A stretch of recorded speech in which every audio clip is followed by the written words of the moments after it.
Hello, everyone. I'm Greg Smith, along with my colleagues Ray Gladkowski and Travis Brandt, all of us from the Mayo Clinic in Rochester, Minnesota.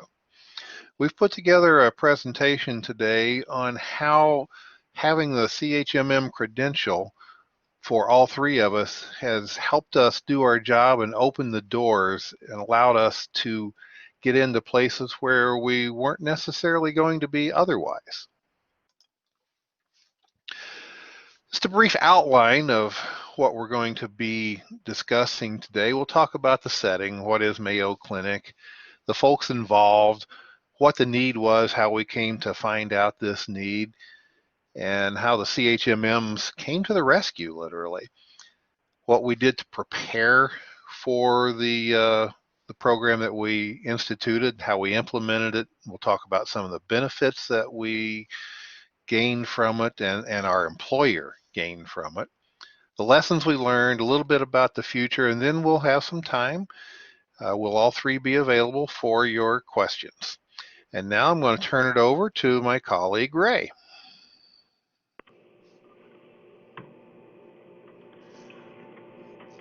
Alrighty, I'm going to be talking about the setting. So where are we at? We're at the Mayo Clinic in Rochester, Minnesota. We work in the facilities management department here, and we take care of the outpatient clinics, the hospitals, the laboratories. There's tons of different kind of multiple specialized shops here at the Mayo Clinic. Everything from like plumbing shops to paint shops, pipe fitters. There's a huge amount of on-site shops that we have here and that we have to service. We have about 1,150 staff here in facilities management that we want to service and to train. So the cast. So who do we have in this whole training that we put together for the cast? It's the maintenance personnel, we have supervisors, and we have us, the CHMMs. The really cool thing is we're not all the same positions. We have three different positions here where the CHMM applies. And it's in our job description where we have to have a CHMM certification to work in our position. So what was their need? The need is there's a lot of variety of chemicals that are used here at the Mayo Clinic within these facilities departments and all the shops. We found that there's training gaps and the disposal gaps of how to get rid of your waste that you have of these chemicals.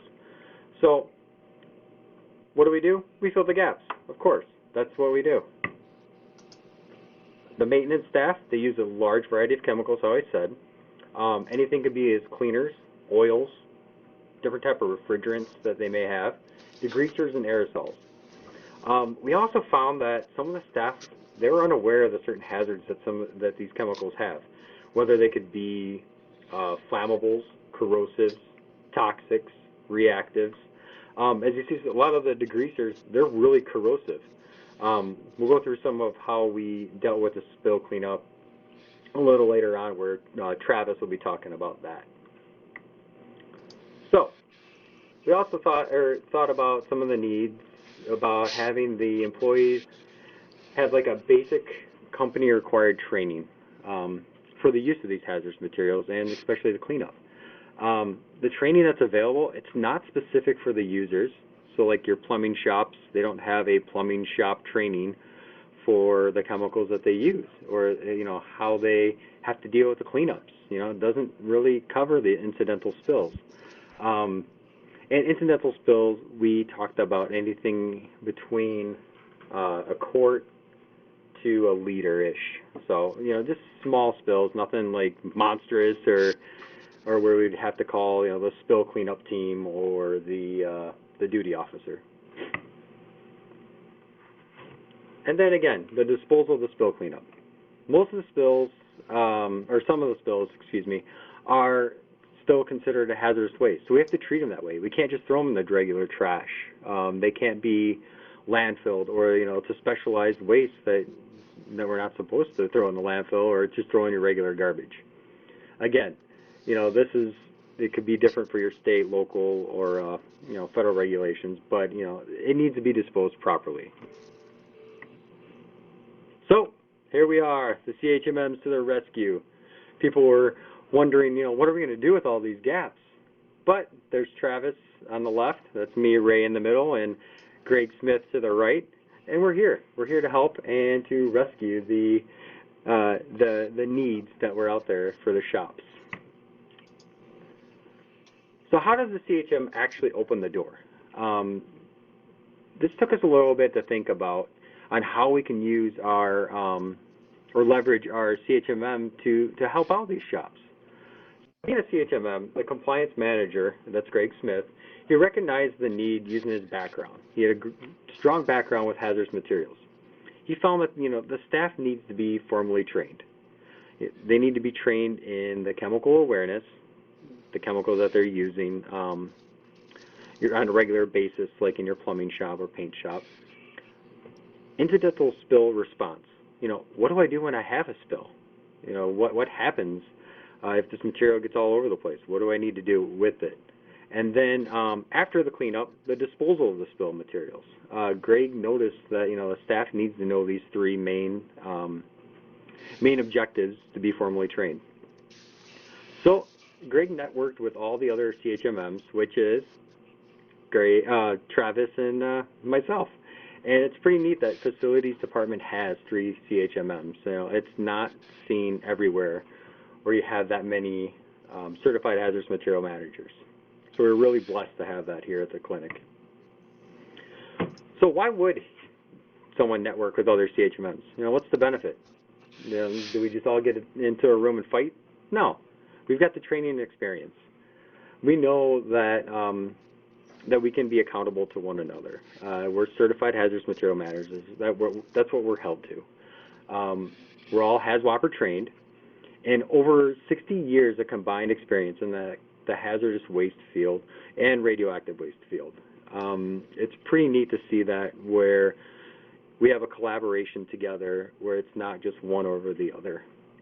We have the training, experience, and credentials to fill these gaps that were noticed earlier. Also, we're very competent in the laws and regulations of hazardous materials. Being a CHMM, you kind of have to be, right? It also demonstrates a high standard of regulatory compliance to the clinic or to your facility.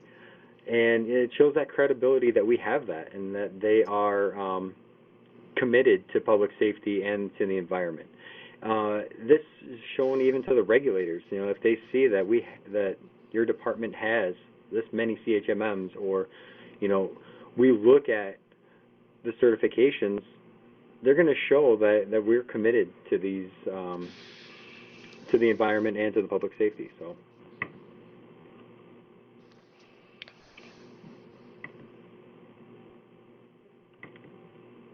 All right, my slide deck is getting a little choppy there, but here we go. Slide 12. Here we go. All right. Sorry about that, everybody.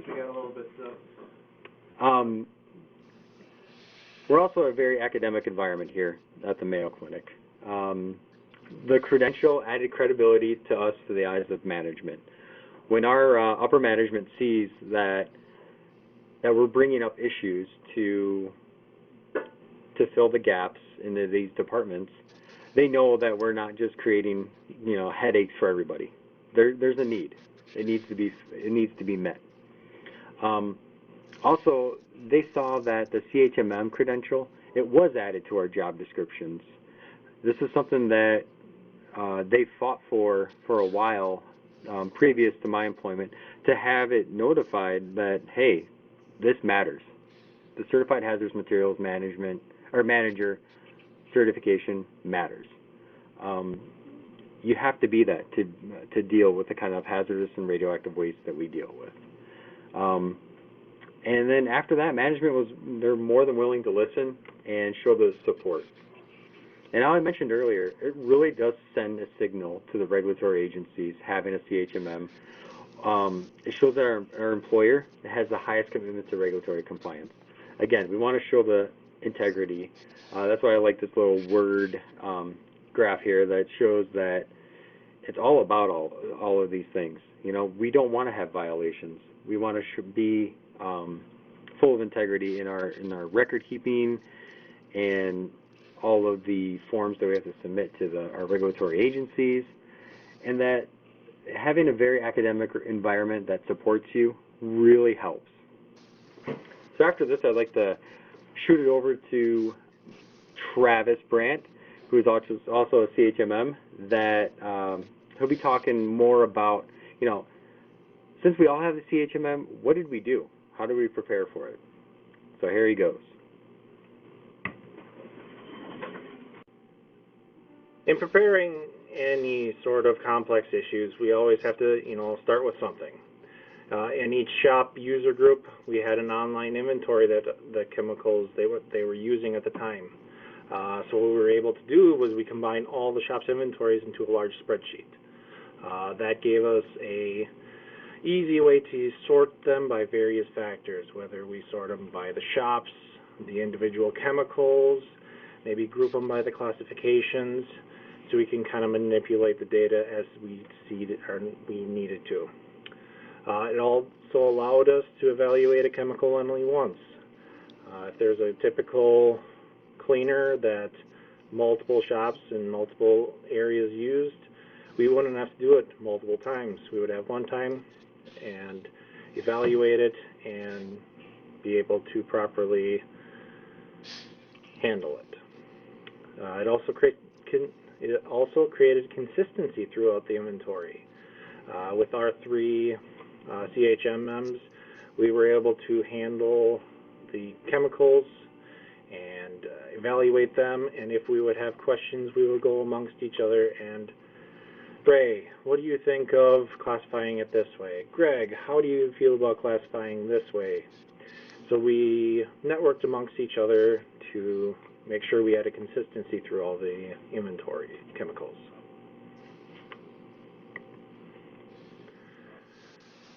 And it also added value as in when we were evaluating all the chemicals, the material hazards were identified and clearly described. You had a cleaner, it's corrosive, it's going to burn, and it's going to hurt. Flammable materials are flammable. Let's put them in the correct storage. Make sure compatibility conditions are given or are met. Proper PPE. If you're dealing with a corrosive, you want to make sure you have gloves on and the proper goggles or eyewear, maybe some protective clothing, whatever would minimize the hazards associated with that chemical. And again, spill response. If there is a certain amount of spill, and we're mainly dealing with incidental spills, on the smaller side, where things happen, we would be able to clean it up. You look at our spec sheet and use the information that we needed to determine, okay, we need a dustpan and a mop. It's a solid on the ground, just be careful with it. Or if it's a liquid, use a corrective spill pad associated with it.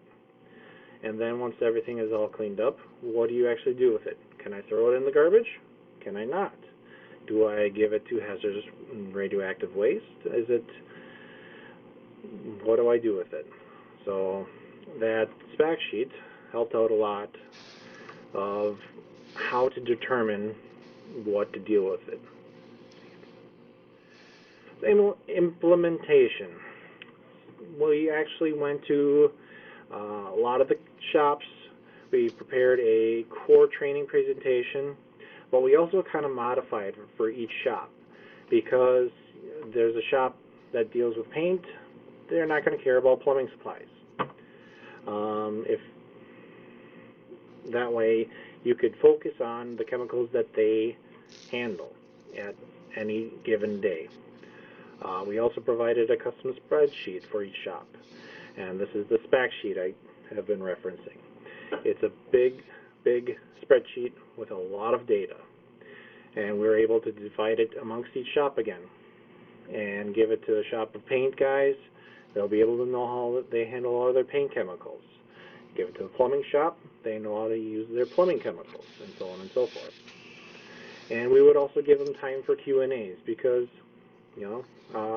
they have questions. And hopefully we have answers.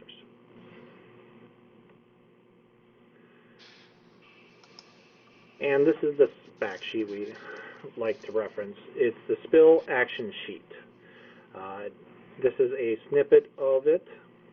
And as you can see, we have the chemicals on the left-hand side with our special HMMIS numbers. And that's a male thing. And we also determine, is it hazardous? Is it not hazardous?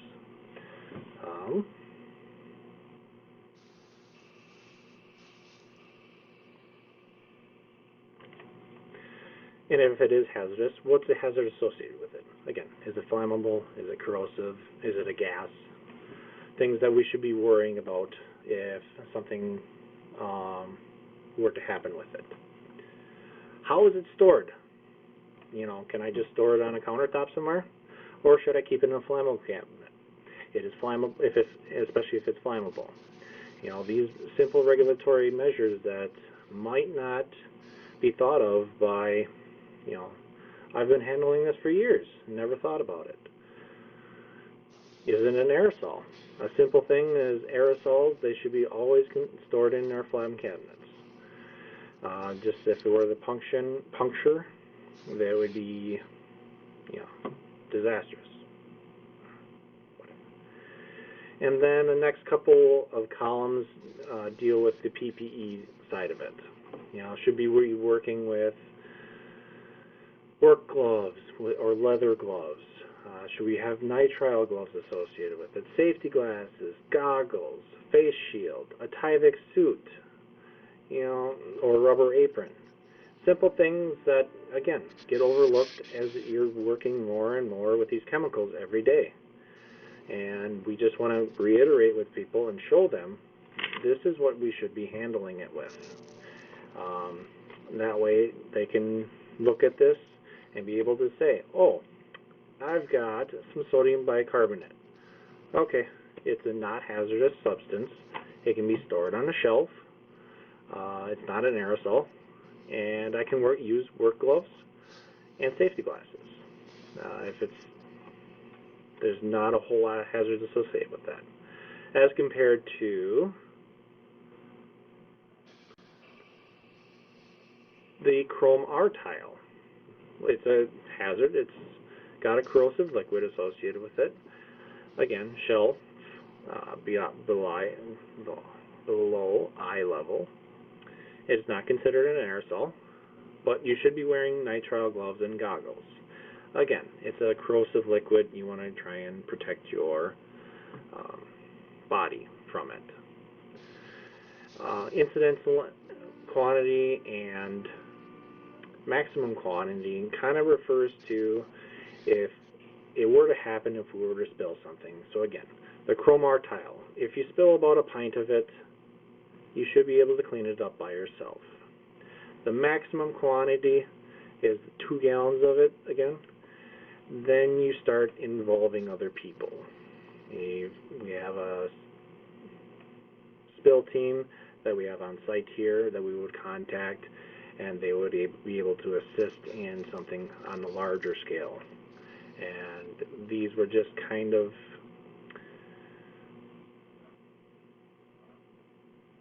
determined throughout the process of a normal person should be able to handle 2 gallons with our PPE and spill pads that we provide to each location.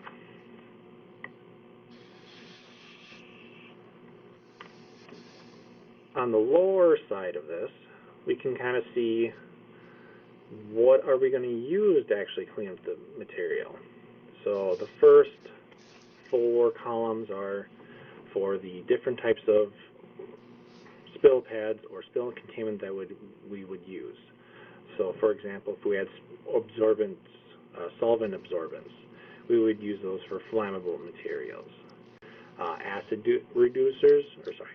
neutralizers are going to be for acid compatible materials, whereas alkaline neutralizers are going to be for alkaline materials. Combustible absorbents would be more for combustible or for non-regulated materials. And if it's not hazardous and you can clean it up with a simple paper towel or mop and bucket, we have that alternative as well. And then finally we have it, what do you do with it when you finally clean it up? Well, is it hazardous waste? If it is, we need to make sure that it's disposed of properly. We would have a slip that we fill out with the containment or the contaminated material, and we would send it to the appropriate place. For trash, simple trash would do. Sanitary sewer, some of the stuff can even go right down the sewer. Again, we're not dealing with monstrous amounts of material, but there are some cases where you can safely sanitary sewer it. And there are even some things that we could recycle or reclaim. A lot of these are gas cylinders in this case, where you can take the cylinder and give it right back to the manufacturer.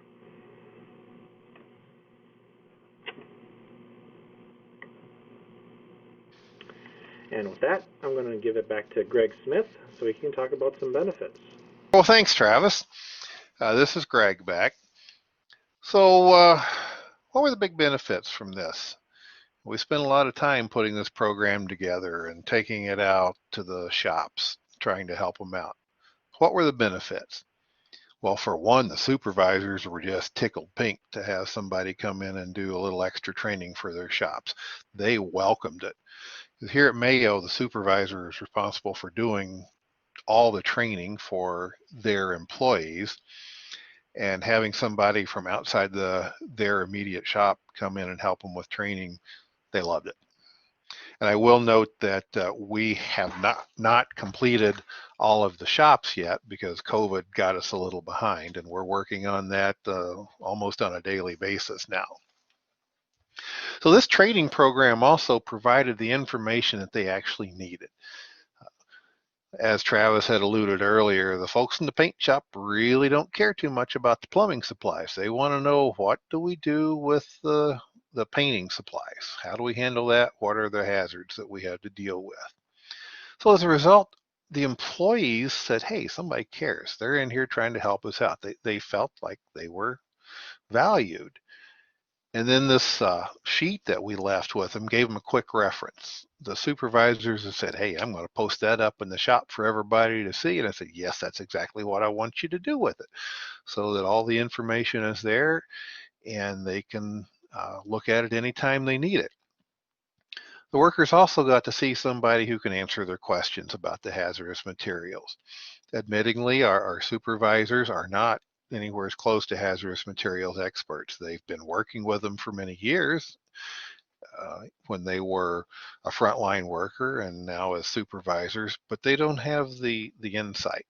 So we as CHMMs were able to provide the workers with a little more insight on what those hazardous materials do.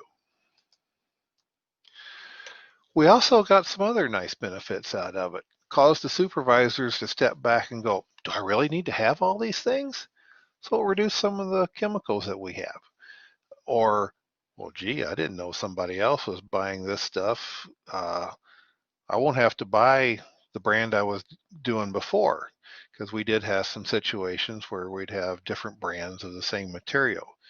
So we just reduced our count of items. And we've also reduced volume in some cases. You get a situation where, well, I needed to keep 5 gallons of this on hand, but if the shop over there also has a couple of gallons, I don't have to keep so much on hand in case there would be an issue. And in my view, probably one of the most important aspects of it is that we were able to identify those things that need some special storage. And that's the items that need to go in flammable cabinets and in some cases an acid cabinet, and or need to be stored separately. Let's put it this way. we've had a few flammable cabinets ordered by the shops since we started this process, and a much better segregation and separation of acids and bases and other things that are not compatible. We also then have folks now having a little more simplified spill cleanup process, and we've given them some numbers to work with. What kind of quantity should they be playing with? Now, Travis showed in the copy of the spreadsheet that okay, use an acid absorbent or a base neutralizer or a solvent absorbent. Well, really and truly, Travis, through his diligent work, found some spill pads that we can use that just soak up about anything. Some that will reject water and others that reject oil. So what we've been able to do is basically say, okay, shops, here's 2 pads that you can get a hold of, and that will cover your cleanup for just about everything, at least for absorbing liquids. And it's given them some consistency. If the folks in this shop need to wear gloves and glasses to handle a certain material, then the folks in the next shop also need to wear gloves and glasses to handle that same material. Similarly with the storage and spills and disposal. It's amazingly, not all of the shops realize that some things would remain hazardous after use and would need to be handled as hazardous waste. We have that under control now. One of the things in our lessons learned that really came out was SDSs. Anytime that you want to know something about a hazardous material, everybody says, well, go to the SDS. And they're great. They are absolutely fantastic documents. And when I was in hazardous waste, that was something that we would use quite a bit to help us in our process to evaluate materials for disposal purposes. But I always told folks it's a good start, but it doesn't have all the answers. So when you're using an SDS, you need to be familiar with them, understand what they're saying. Yes, they have a nice standardized format these days, but occasionally they'll throw you a curveball. And as I was going through there, looking at things, I was going through and I came across compressed air that one of our shops had. Okay, well, we'll go through and I'll look at the SDS, see what it says. What? Yeah. In case of an accidental release, to evacuate the area and assure adequate air ventilation, wear self-contained breathing apparatus when entering the area unless atmosphere is proven to be safe. Stop leak if safe to do so. So I went back, stepped back, scratched my head and said, so, what's that telling me? It's telling me that if I have a container of compressed air leaking, that I'm to put on a container of compressed air and use that to breathe to go in to look at the container of compressed air. Doesn't always add up. Now, we can deal with that. We as CHMMs and professionals, we understand where they were going and even can understand the absurdity of the requirement. But you show that to a tradesman who may be relatively new to the area, and he sees that the SDS says that it's just absolutely crazy in their mind, the SDS loses a lot of credibility. Even though it's usually full of really good information, when they see something like that, they kind of start to lose confidence in that SDS. So they're not always enough. It's really good to have somebody behind them. So where's this going in the future? Well, we want to maintain these relationships that we've established with the workers.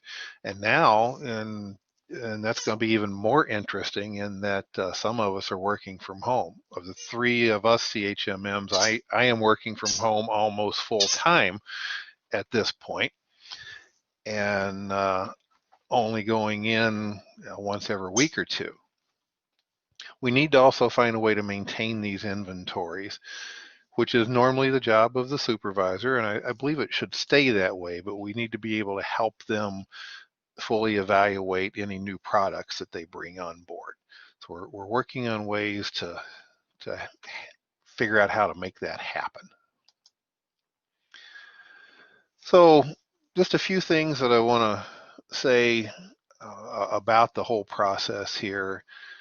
As a CHMM, we were able to utilize the resources that we had available and help out our workers and our supervisors. So we want to stay in touch with them during this or throughout this whole process and into the future. Let them know that we are, and never fail to remind the supervisor when we're talking with them, hey, we're here for you anytime you need some assistance with some training about handling hazardous materials. We want to help you out. We want to help you get the right answer. Last thing we ever want to see is somebody get hurt because they were improperly using a material or hazardous material. That would just be bad on so many levels.